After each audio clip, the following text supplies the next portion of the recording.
Hey guys, Tim here. I'm drinking this coffee that's horrible. It tastes like horse pee brewed in a dirty ashtray.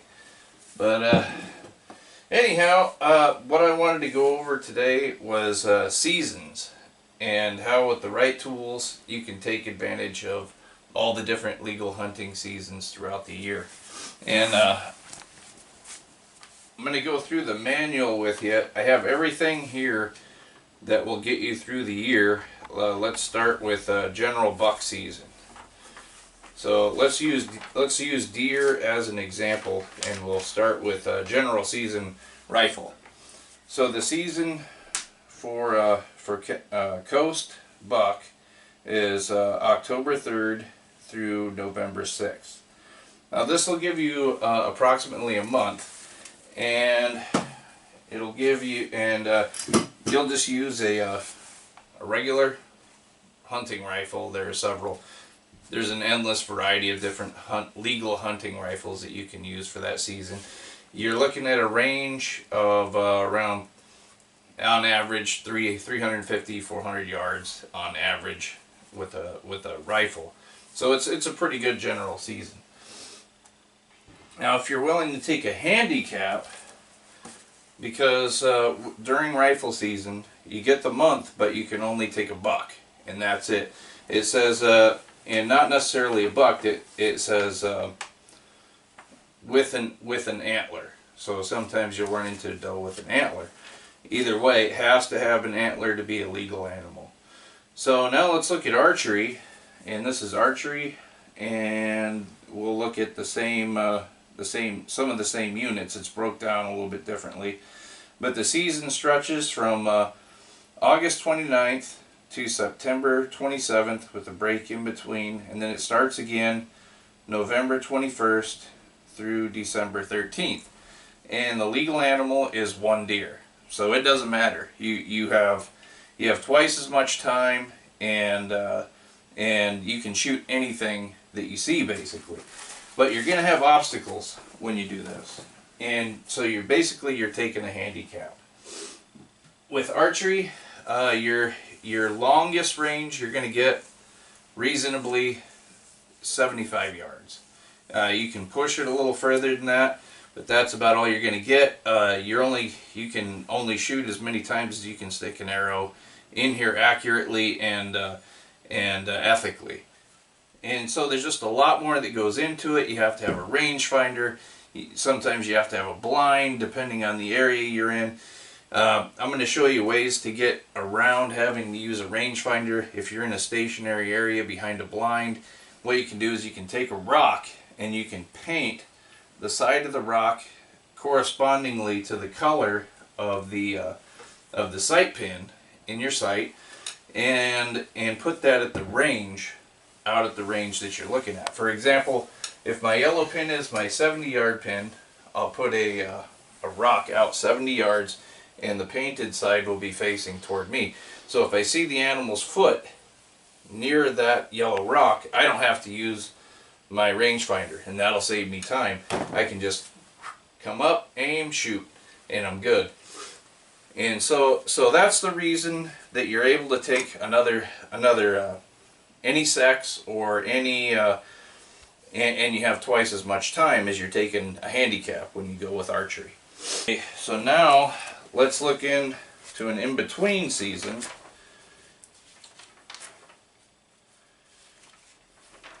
And we're going to muzzleloader.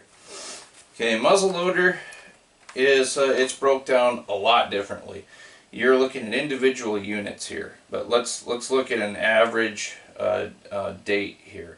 So here's one. The season goes from November 14th to November 6th, and that's Chetco unit, and it says one deer. Very rarely when you do muzzleloader will you see a season in here that says buck only with visible antler. Most of the time it's going to say one deer. So depending on your unit, I prefer to take one deer because a muzzleloader is generally a meat hunt. And so I'm going to pick a unit that says one deer. And your average season, let's look at this one for example, October 17th through October 25th. Here's another one, November 14th through November 30th. And here's another one, October 17th through October 25th. So what you're doing basically is you're kind of picking a go-between. You're going to have more distance than a bow, but you're going to have less distance with a rifle. And your reload time is going to be considerably longer. You got to consider the time that it's going to take you to put your powder in, your patch, do your lubricant, and put your projectile in and cram everything down there into the muzzle loader. Now, some guys, there's quite a few guys out there that insist on a traditional muzzle loader. That's with an exposed hammer, and this will give you an idea of a traditional muzzle loader.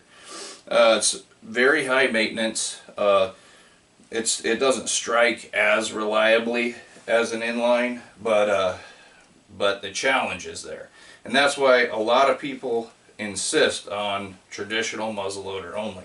If you don't care about that, which I do sometimes depending on the mood, but if I'm going to be where it's going to be raining a lot and I don't want to deal with the weather, I'm going to go with an inline.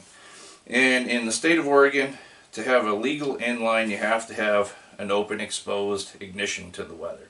So this is an example of an Oregon legal muzzleloader. So my nipple will be here, and I'll put my cap on there, and everything else works the same. It loads through the muzzle. Now both of these are both Thompsons. This is a Thompson Renegade and a Thompson Thunderhawk, and they're both extremely accurate. And this one's a little more reliable. This is going to fire every time. But the challenge of the true traditional muzzleloader, it isn't there. So it just depends on how you feel about that personally. So that's your go-between.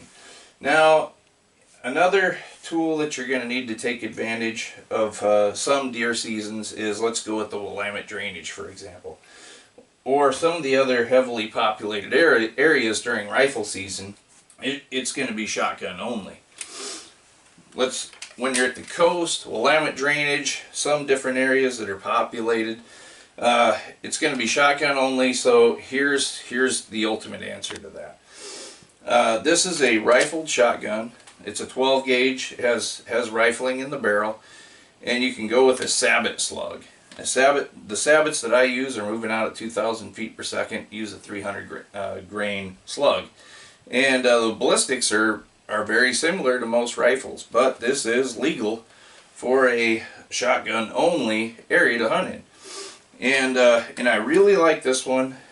It's open sights right now, but I can put a scope on it. I've had a scope on it before.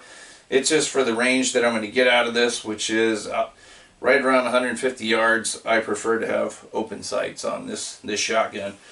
Or I can switch it out. I can switch the barrel out, and if I want to go double-aught buck, I can do that, or whatever other legal deer load that I prefer besides a shotgun slug. I really like this one because it has 2 points to aim from. It has 2 sights on there. This barrel is really accurate. I really like this one, and so anyway, it gives you a couple of different options there. So that's basically it.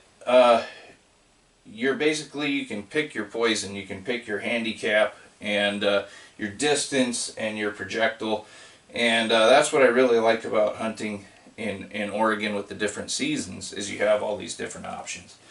So anyhow, I hope this helps. Stay legal and stay safe.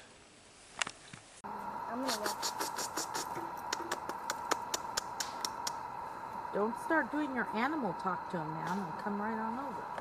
Lots of great hunting on the Willamette River. The only catch is it's shotgun slug only.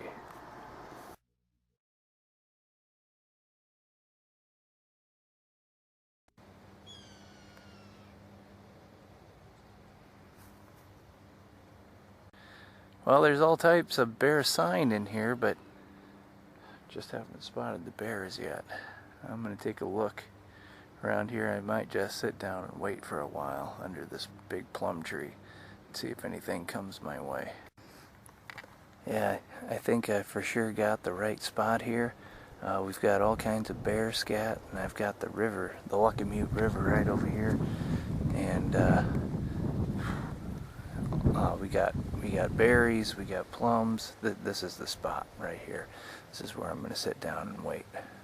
Now let's go down and take a look at the river right here. Okay, here's the Lucky Mute River. I'm thinking this may be where he comes down to drink.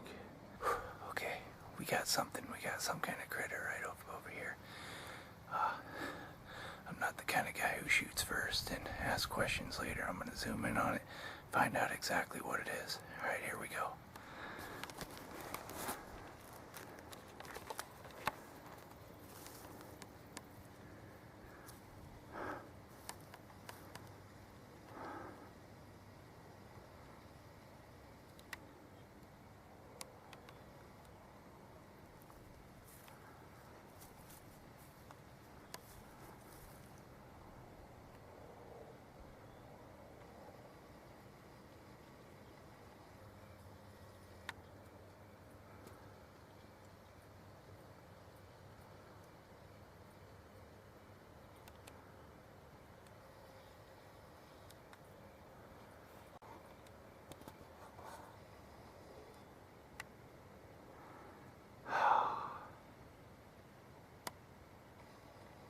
Just a little buck. He's rubbing up against the tree over here.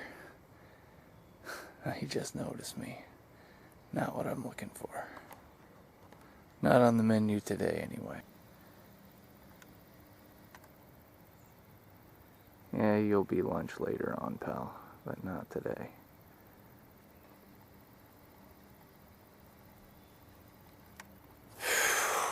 Well, man, there's a lot of deer back in here. I've been jumping deer like crazy. There's a lot of deer. This is kind of an untapped resource. Like I said, it's shotgun slug only, but I've got another deer right in front of me, and it's not season for them yet, but I'm still looking for that bear. Yeah, a lot of this land that I'm hunting here has been farmland in the past, but it's been reclaimed. They're trying to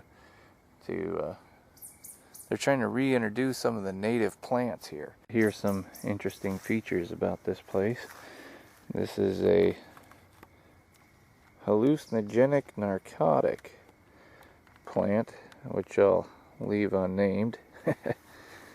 And over here we see evidence that this did used to be a farm at one time. These are hops, kind that you'd use in making any kind of beer. They grow pretty plentiful around here. There's quite a bit of them.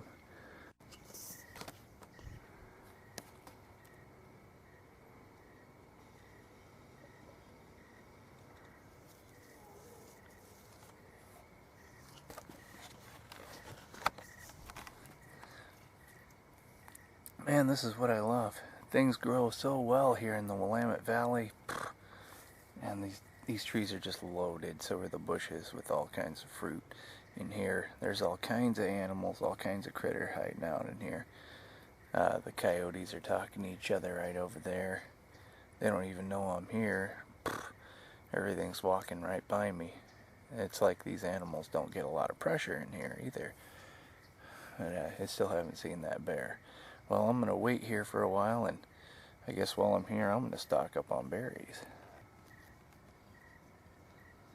Well, I got a pretty good harvest here. Looks like no bear tonight, so I'm vegetarian tonight.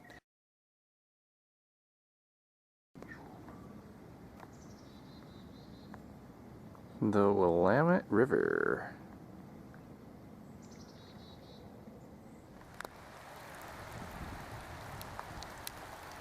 Well, here I am at the Willamette River, and I'm looking at shells. I can't tell if these are the invasive species of clams or the natural freshwater clams. All these shells I'm looking at right here. Well, this is the time to be out here. There's it's raining and there's bear scat all over the place, but I don't know why, I'm just not seeing anything. There's all kinds of unpicked berries, uneaten berries hanging off of the vines. I don't get it. Right by the river here, right by the Willamette, I should be having some success, but I just am not. But, I'll keep trying.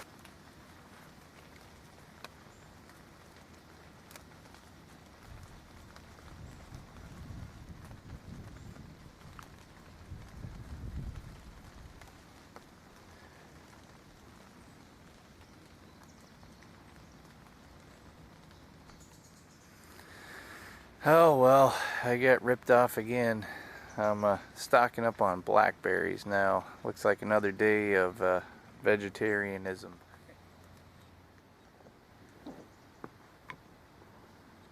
Alright, gonna try a little predator calling. See if I can get something to stick its head up.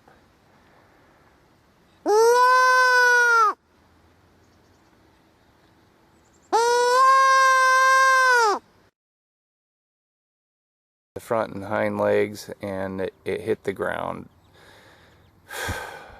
Man, frustrating. I guess I'm just not familiar with the drop of a 12 gauge slug. Oh man, that's pretty frustrating. But here's where I took the shot. Right here across this field, about a little over halfway out. And yeah, that was a major bummer.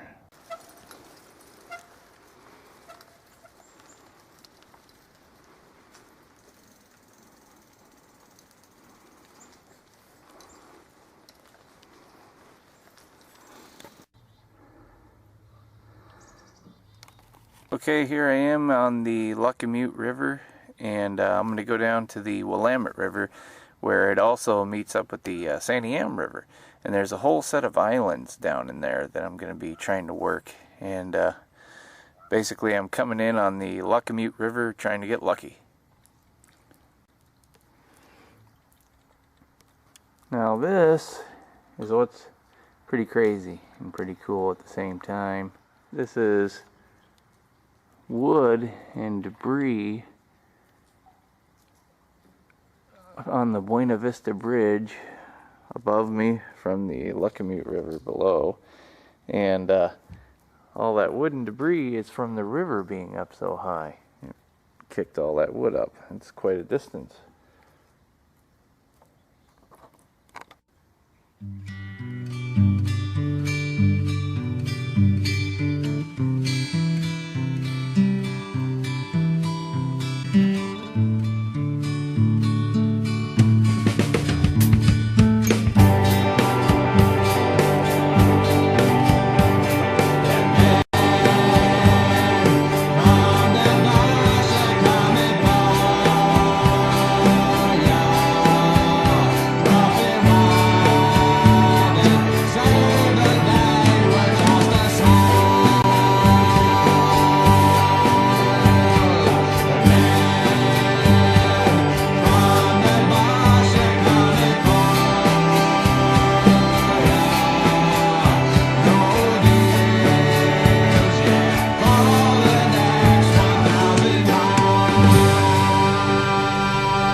The Rogue River. We're canoeing through it on a little journey over to Kelly Slough, which is right in front of us. So it's like an estuary right off the Rogue River, full of game and wildlife such as pigs, boar, beavers, muskrats, muskox. No muskox, but we wish there was. We'd like to pump them full of lead if there was a couple. But this is where me and Timbo here go shooting and blowing stuff away, so to speak. And just to get away for a little while. And we'll hopefully, if we shoot anything, we'll get you in a little bit. Wow, this water is clear. I wish I could. Really clean today. I wish I could take this camera underwater.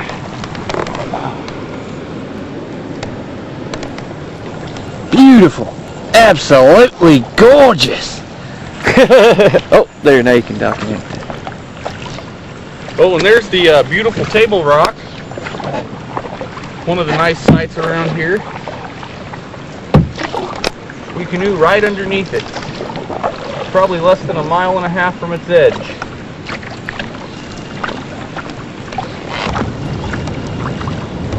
Look at the osprey.